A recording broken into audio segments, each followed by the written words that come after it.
Crescita inferiore alla media europea per il PIL del Friuli Venezia Giulia, un andamento che da 20 anni a questa parte limita lo sviluppo e l'espansione economica.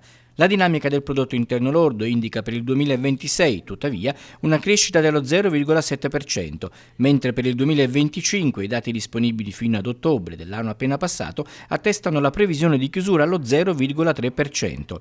La dinamica prevista per il PIL regionale è comunque positiva. Per i consumi delle famiglie, in un clima di cautela diffusa dopo la forte inflazione, si stima un incremento dello 0,6% nel 2025, con una progressiva accelerazione a partire dall'anno successivo, più 0,9%. È evidente che la scadenza dell'utilizzo delle risorse del PNRR, prevista per la prossima estate, avrà un impatto rilevante sull'economia del Friuli Venezia Giulia.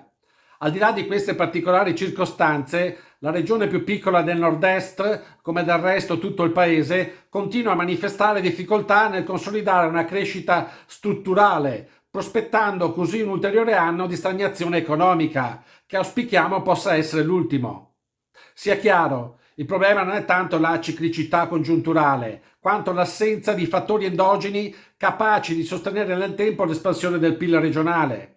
Al netto degli anni del Covid, infatti, da oltre 20 la crescita anche del Friuli Venezia Giulia rimane sistematicamente inferiore alla media europea. Nel 2025 le esportazioni aumentano in termini reali del 3,3%, con una prospettiva di crescita superiore al 2% anche per gli anni a venire, mentre si prevede una contrazione delle importazioni nel 2025 e nel 2026 rispettivamente meno 1,4 e meno 1,6%, con una ripresa che avverrà soltanto a partire dal 2027.